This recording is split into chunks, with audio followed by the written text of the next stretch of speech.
नमस्कार दोस्तों, मैं हूं आपका दोस्त, आपका होस्ट आर के, और आप देख रहे हैं आर के ट्रेडिंग। दोस्तों, तारीख है 3 जनवरी 2022 और यहां पर 4 जनवरी 2022 यानी कि मंगलवार, ट्यूसडे के लिए निफ्टी के फार्मा, मेटल, आईटी और साथ ही फाइनेंशियल स्टॉक के एनालिसिस लेकर आपके सामने मैं हाजिर हूं। एक एक करके सारे इंडेक्स को देखेंगे, सारे स्टॉक्स को देखेंगे और उसके बाद उसके लेवल की बात करेंगे। अगर वीडियो पसंद आए तो लाइक और फीडबैक जरूर करें। साथ ही अगर आर के ट्रेडिंग मोबाइल ऐप को डाउनलोड नहीं किया है तो डाउनलोड कर ले। लाइव मार्केट में कॉल प्राप्त करने के साथ साथ आपको short term call, positional call और मार्केट रिलेटेड जानकारी वहां पे मिलती रहता है। टेलीग्राम चैनल भी अवेलेबल है जिसका लिंक वीडियो के डिस्क्रिप्शन बॉक्स में दिया गया है with same facility.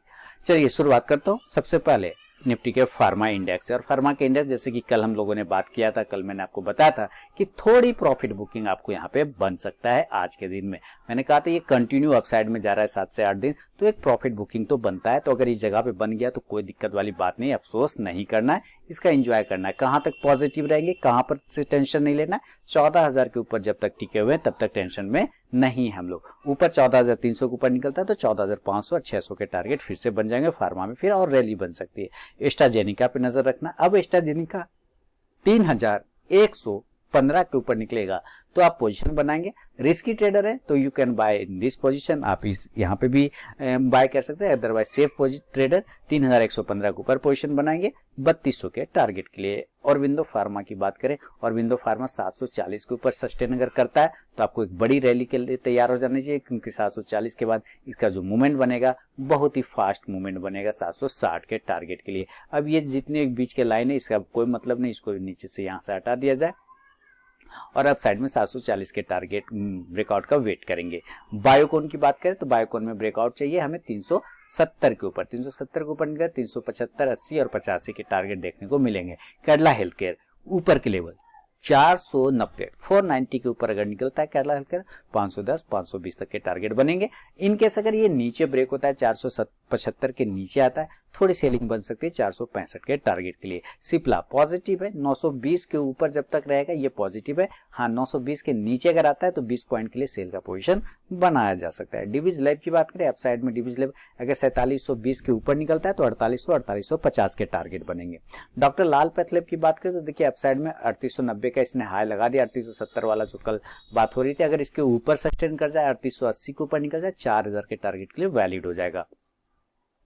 Doctor Reddy इसी तरह से सेम डॉक्टर रेड्डी में 4,930 के ऊपर निकले में 5,000 के टारगेट और नीचे अगर ब्रेक करता है 4,830 को तो सेल करेंगे 4,750 से टारगेट के लिए मिल सकता है। ग्लेनमार्क फार्मा देखिए थोड़ी प्रॉफिट बुकिंग बन गई लेकिन कोई दिक्कत नहीं है। हमें 532-33 के ऊपर निकलेगा, 540 से 45 तक के टारगेट बनेंगे। नीचे 520 को ब्रेक करेगा 510 तक का टारगेट दिखा सकता है। ग्रेन्यूल्स इंडिया की बात करें, ग्रेन्यूल्स इंडिया 350 के ऊपर पोजीशन बनाएंगे 360 से 70 के टारगेट के लिए शॉर्ट टर्म में।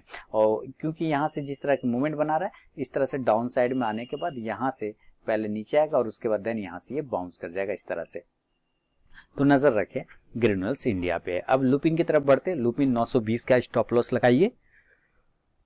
ये जो ट्रेंड लाइन का हमारा सपोर्ट जोन है 920 का स्टॉप लॉस लगा के होल्ड करिए। ऊपर की साइड में अगर ये 950-55 को ब्रेक करता है 975 से 1000 के टारगेट दिखाएगा।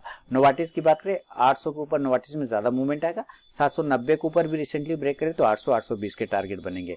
पिरामल में अपसाइड में जो मूवमेंट बनेगा वो कम से कम 2720 के ऊपर पोजीशन बनेंगे 2800 के टारगेट के लिए।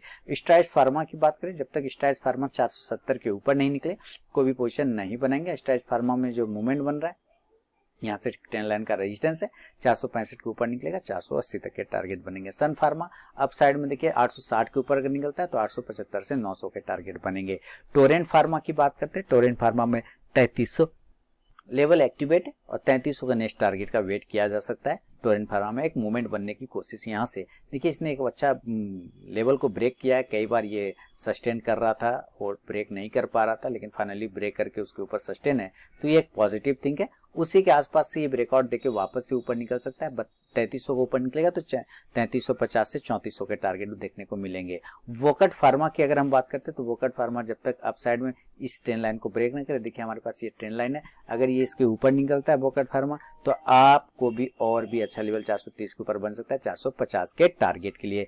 तो ये है दोस्तों निफ्टी के फार्मा के स्टॉक पे मेरा अपना व्यू। अब चलेंगे जरा मेटल स्टॉक की तरफ। मेटल स्टॉक्स की बात करें तो सबसे पहले मेटल इंडेक्स की बात करेंगे। एक अच्छा ब्रेकआउट देखने को मिला, 5600 का जो मेरा टारगेट था मेटल इंडेक्स में वो कंप्लीट हो गया। तो यही बात है, हमारा इधर से काम फिनिश हो गया, हम लोग 5600 को ब्रेक करके कल भी एक हाई बन सकता है। अगर ये 5650 के ऊपर निकले तो ये रेजिस्टेंस एरिया है 5750, उसको एक बार टच करने आ सकता है आपका निफ्टी मेटल इंडेक्स। देन इस हिसाब से आपको टाटा स्टील पे खासकर नजर रखना चाहिए, जिस पर मैंने शॉर्ट टर्म कॉल और हिंडाल्को पे भी दिया था। लेकिन अडानी इंटरप्राइजेस से स्टार्ट करेंगे। अपसाइड में अडानी इंटरप्राइज 1740 के ऊपर निकलता है। अगर ये 1740 के ऊपर निकलता है तो ऊपर के लेवल आपको फिर 1780 तक के देखने को मिलेंगे। एपीएल अपोलो पॉजिटिव है, नीचे की साइड में सपोर्ट ले चुका है, अपना काम यहां से फिनिश कर चुका है। अब देखिए बहुत ज्यादा ये स्थिति अगर खराब होती है तो ज्यादा ये 920 के 915 से 20 के आसपास आ सकता है। अगर इसके ऊपर होल्ड कर गया वापस से 1000 के ऊपर निकलता है तो 1050 तक जाने के चांस बनेंगे।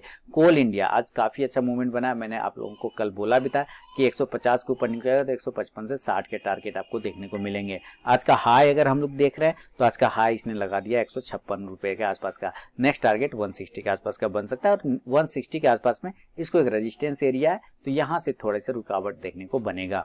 हिंडाल्को की बात करें, मेरा शॉर्ट टर्म कॉल भी हिंडाल्को पे दिया हुआ है। नेक्स्ट टारगेट का वेट करेंगे, 460 के ऊपर मेरा कॉलिंग था, इसके साथ 480 500 तक के टारगेट का हम वेट करके चल सकते हैं। हिंडाल्को में एक अच्छा मूवमेंट बनता हुआ दिखाई दे रहा है।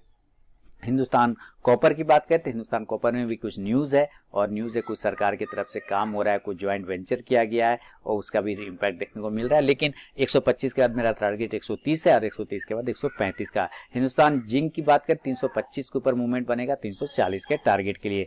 जिंदल स्टील की बात करें तो जिंदल स्टील में एक रुकावट है ये 390 वाला, अगर उसको एक बार ब्रेक करता है तो 400 और 400 के बाद ये अच्छा स्टॉक बन जाएगा 420 के टारगेट के लिए। जेएसडब्ल्यू स्टील पे जो रुकावट है ये ब्रेकआउट करने के लिए पूरी तरह से तैयार है और लगभग ये ब्रेकआउट कर भी चुका है। स्ट्रेंड लाइन का आप यहाँ पे देख रहे हैं, शॉर्ट टर्म में इसने ब्रेकआउट दे दिया है और अभी इस बॉक्स को मैं यहाँ से ले आऊंगा तो आपको पता चलेगा इस बॉक्स के ऊपर भी ये सस्टेन करने की कोशिश कर रहा था। एक अच्छा ब्रेकआउट जेएसडब्ल्यू स्टील में अपसाइड के लेवल 672-73 के ऊपर निकलता है, 680 से 85 तक के टारगेट आपको मिलेंगे जेएसडब्ल्यू स्टील में। तो जेएसडब्ल्यू स्टील अपने हाई को अगर कल ब्रेक करे तो एक अच्छा मूवमेंट बन सकता है, नजर जरूर रखिएगा जेएसडब्ल्यू स्टील पर। जेएसडब्ल्यू स्टील के बाद दोस्तों आगे बढ़े, जेएसडब्ल्यू स्टील के बाद हो गया आपका मोइल। मोइल में भी देखिए थोड़ा इसमें प्राइस एडजस्टमेंट चल रहा है, लेकिन एक इंपॉर्टेंट सपोर्ट एरिया के आसपास आ गया 165 166 के आसपास में एक इंपॉर्टेंट सपोर्ट एरिया है, इसके नीचे नहीं जाना चाहिए। अगर इसके नीचे आता है तो थोड़ा डीप और मिल सकता है जो 160 तक लेके जा सकता है। नेशनल एल्युमिनियम ब्रेकआउट देने की तैयारी कर रहा है, अगर ये 105 के ऊपर सस्टेन करता है तो 110 से 15 के टारगेट बनेंगे। एनएमडीसी में ब्रेकआउट हो चुका है ऑलरेडी, 136 के ऊपर निकलने के बाद 138 से 40 के टारगेट बनेंगे। रत्नामणि मेटल्स की बात करें, अगर 1950 1955 और 60 को ब्रेक करता है तो 2000 का टारगेट ऊपर और नीचे 1900 को ब्रेक करता है तो 1850 का टारगेट। सेल की बात करें तो सेल में भी एक ब्रेकआउट आया हुआ स्टील अथॉरिटी ऑफ इंडिया में और ऊपर के लेवल अब ये 115 की तरफ जाने की कोशिश करेगा सेल। टाटा स्टील देखिए ऑलरेडी मेरा शॉर्ट टर्म कॉल इसके ऊपर दिया हुआ था 1125 से 30 के ऊपर और इसने एक अच्छा मूवमेंट लगा। मैंने कहा ना जिस दिन ये ब्रेक करेगा वो आपको 1150 के पास एक दिन में मिलेगा और ये एक ही दिन में वो टारगेट को डन भी कर गया ना, एक ही दिन में हमारा काम फिनिश। अब ये ऊपर की साइड में वापस ब्रेक करता है 1155 को तो ये 1175 की तरफ भागेगा। टाटा स्टील बहुत दिनों से सस्टेन कर रहा था एक रेंज में, तो टाटा स्टील में अच्छा प्रॉफिट आपने बनाया होगा। उम्मीद है वेदांता में भी आगे बढ़े और वेदांता अप साइड के जो रेजिस्टेंस ले सकता है वो मैक्सिमम 360 का, 360 के बाद नया ब्रेकआउट बनेगा 370 के लिए। ब्लैकस्टोन कॉर्प होल्ड कर रहा है 182-83 के ऊपर ब्रेक करेगा तो 185 से 190 और नीचे अगर ब्रेक करता है 174 को तो 170 से 168 की तरफ आने की कोशिश करेगा वेलस्टोन कॉर्प। तो ये था दोस्तों निफ्टी के फार्मा के बाद मेटल पे व्यू। चलेंगे आईटी के तरफ और आईटी में सबसे पहले आईटी इंडेक्स की बात करें, तेजी अच्छी तेजी बनी और मैंने कहा था कि अपने हाई के ऊपर जाएगा, कंफ्यूजन क्लियर कर जाएगा और ये मूवमेंट बनेगा। लेकिन अगर लो के नीचे आता, कल के लो के नीचे वो फ्राइडे वाला 38,400 के नीचे तो गिरावट आती, लेकिन इसने अभी भी इस प्राइस चैनल को होल्ड कर रहा है और अप साइड में ये जैसे अपने हाई को ब्रेक करेगा 39,225 को तो देन ये 40,000 की तरफ भागेगा और आपको आईटी में और भी मूवमेंट बनेगा। 38,500 के नीचे आने पे प्रॉफिट बुकिंग आएगा, तो उस हिसाब से नजर रखना है। बिरला सॉफ्ट पे नजर रखिए, बिरला सॉफ्ट में एक अच्छा मूवमेंट बना, सीधा सीधी 550 के ऊपर गया और सीधा आपको 570 का हाई लगा गया। कल अगर ये 570 के ऊपर दोबारा निकलता है तो आपको 571-72 के ऊपर तो आपको 580 का टारगेट देगा। कोफोर्ज में भी अच्छा मूवमेंट बना और ऊपर 6000 के लेवल को कोफोर्ज अगर दोबारा ब्रेक करता है तो आपको 6200 के टारगेट बनेंगे। हैप्पीएस्ट माइंडसेट में 3% की तेजी देखने को मिली और अब यहां से रेजिस्टेंस अब इसका उठ के यहाँ पे चला है। अब देखिए यहाँ पर हमें लेवल देखने को मिलेंगे। 1355 के ऊपर निकलेगा 1400 के टारगेट के लिए। एचसीएल टेक्नोलॉजी अप साइड में अगर 1345 ब्रेक करता है तो 1375 के से 1400 के टारगेट, और नीचे 1310 को ब्रेक करता है तो 1300 और 1290 का टारगेट बनेगा। इन्फो एज की बात करते हैं। इन्फो एज में देखिए 5720 को ब्रेक करेगा, 6000 के टारगेट। इन्फोसिस शानदार मूवमेंट और अपसाइड में दोनों हाई एक जैसा है। 1920 के ऊपर निकलेगा 1950 के टारगेट, और नीचे 1870 ब्रेक करेगा 1850 का टारगेट। जस्ट डायल की बात करें, जस्ट डायल मूवमेंट 845 के ऊपर बनेगा 875 से 900 के लिए। एल&टी इन्फोटेक्स शानदार मूवमेंट। देखिए मैंने कल आपको सेम इसी तरह से बताया था कि ये कुछ बड़ा करने की तैयारी कर रहा है। अगर इस तरह के कैंडल बना रहा है तो बड़ा करेगा। 7370 के ऊपर ब्रेक करेगा तो मैंने आपको 7500 का बात बताया था, और ये जस्ट 7500 का हाई इसने लगा ही दिया ऊपर में। देखिए बिल्कुल इसने जो हाई लगा 7570। कल अगर 7600 के ऊपर निकलता है आपको 7700 और 7800 के टारगेट बनेगा। माइंड टी में मूवमेंट बन रहा है अभी भी। 4860 के ऊपर निकलेगा 4900 4950, और नीचे अगर ये 4800 को ब्रेक करता है तो 4750 के टारगेट। एम्फासिस में मूवमेंट देखिए स्ट्रेन लाइन का रेजिस्टेंस को ऊपर ब्रेकआउट करके क्लोज नहीं कर पाया। सस्टेन कर जाता तो अच्छा मूवमेंट बनता। हमें क्लोजिंग चाहिए 3470 के ऊपर, देन 3500 3550 के टारगेट बनेंगे। पेटीएम की बात करें तो पेटीएम अभी भी ये भी कुछ बड़ा कर सकता है, लेकिन ऊपर 1360 को ब्रेक करेगा तो 1400, और नीचे अगर ब्रेक करेगा 1310 को तो 1290 तक गिर सकता है। टीसीएस की बात करें तो टीसीएस ने काम फिनिश कर दिया। लगभग ये जो गैप बनाते इस गैप के पास आने की कोशिश कर रहा है टीसीएस। एक बार इस गैप को फिल कर दे तो थोड़ा आपको प्रॉफिट बुकिंग तब फिर आ सकता है, जो कि 3900 के आसपास का लेवल बन रहा है। टाटा इलेक्सी इसका रेजिस्टेंस एरिया 6000, एक बार 6000 के पास सस्टेन करेगा देन वहां से गिरावट आएगी। लेकिन अगर उसके पहले ही 5850 को नीचे ब्रेक करता है तो वहां से भी गिरावट आ सकती है और 5800 तक गिर सकता है। टेक महिंद्रा ये ट्रेंड लाइन का सपोर्ट लेगा। अगर यहाँ तक गिरता है तो एक बार टेक महिंद्रा 1750 से 55 के पास आके होल्ड करेगा। विप्रो 725 के ऊपर सस्टेन कर जाए 740 के टारगेट नेक्स्ट बनेंगे, और नीचे अगर ब्रेक करता है 715 को तो सेल करेंगे 710 से 700 के टारगेट के लिए। तो दोस्तों ये था निफ्टी के फार्मा, मेटल और आईटी पे मेरा व्यू। चलेंगे फाइनेंशियल स्टॉक की तरफ, और फाइनेंशियल स्टॉक में सबसे पहले हम लोग बजाज फाइनेंस से स्टार्ट करें। देखिए कल क्या बोला था मैंने बजाज फाइनेंस में कि 7000 के ऊपर निकलेगा आपको 7200 के टारगेट आराम से बन जाएंगे। आज का हाई 7244 का लगा दिया है ना, तो काम फिनिश कर दिया एक ही दिन में। तो जैसे ही 7200 के ऊपर, अब हमें यहाँ पे पोजीशन नहीं बनाना। अब पोजीशन हमें बनाना होगा 7330 रुपए के ऊपर। यहाँ पे एक रेजिस्टेंस एरिया, आप देखिए स्ट्रेन लाइन को अगर ये ब्रेक करता है तो यहाँ कहीं ना कहीं 7300 पे एक बार रजिस्ट करेगा। 7300 के ऊपर निकल जाता है तो फिर आपको 7500 तक के टारगेट बन जाएंगे। बजाज फिनसर्व में भी यही बात हुई थी कि अगर ये ऊपर 16500 को ब्रेक करेगा तो 17000 की तरफ जाएगा। आज का हाई 17040 है, तो अपना यहाँ भी काम फिनिश। अब देखिए यहाँ पे भी एक रेजिस्टेंस एरिया जो 17200 के आसपास आता है। एक बार 17200 को ब्रेक कर जाएगा तो आपको 17400 500 के भी लेवल मिलेंगे। चोला फाइनेंस, देखिए चोला फाइनेंस पे नजर रखिए। आप साइड में अगर चोला फाइनेंस 542 को ब्रेक करता है ऊपर तो आपको 550 से 55 तक के टारगेट चोला फाइनेंस में भी देखने को बनेंगे। तो नजर बना के चलिए चोला फाइनेंस पे भी। चोला फाइनेंस के बाद इंडिया बुल हाउसिंग की बात करें तो इंडिया बुल हाउसिंग में भी मूवमेंट बन सकता है। 222 के ऊपर अगर ये निकलता है 227 230 तक टारगेट बनाएगा। एलआईसी हाउसिंग फाइनेंस, देखिए एलआईसी हाउसिंग फाइनेंस पर 370 के ऊपर मूवमेंट बन गया। 380 का टारगेट था मेरा शॉर्ट टर्म कॉल, और इसका भी शॉर्ट टर्म कॉल का टारगेट डन हो चुका है। तो एलआईसी हाउसिंग फाइनेंस में भी अब नेक्स्ट टारगेट 390 के आसपास का बनेगा।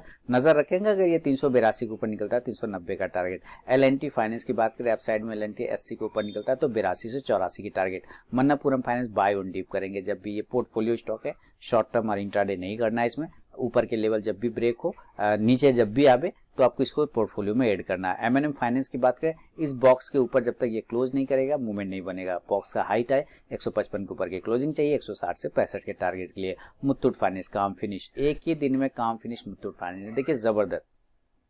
अब ये लगभग अपना काम फिनिश कर चुका है। मैंने कल भी इसके बारे में बताया था 1520 के ऊपर निकलता है तो 1550, ये 1500 के ऊपर भी मैंने ये लेवल बताया था कि 1500 के ऊपर निकलेगा तो आपको 1525 से 50 के टारगेट बनेंगे। इसने हाई 1547 का लगाया। अब ये 1550 के पास एक रेजिस्टेंस ले रहा है, उसके ऊपर निकलेगा तो 1575 से 1600 के टारगेट बनेंगे। देखिए ये जो रेजिस्टेंस एरिया है उसको बहुत ही अच्छे से रिस्पेक्ट कर रहा है मुथूट फाइनेंस। बिल्कुल ये रेजिस्टेंस आपको दिख रहा है ना यहाँ से, ये देखिए यही ट्रेंड लाइन का आपका रेजिस्टेंस है। और भी पीछे जाएंगे तो ये ट्रेंड लाइन आपको यहाँ पे रेजिस्टेंस मिलेगा।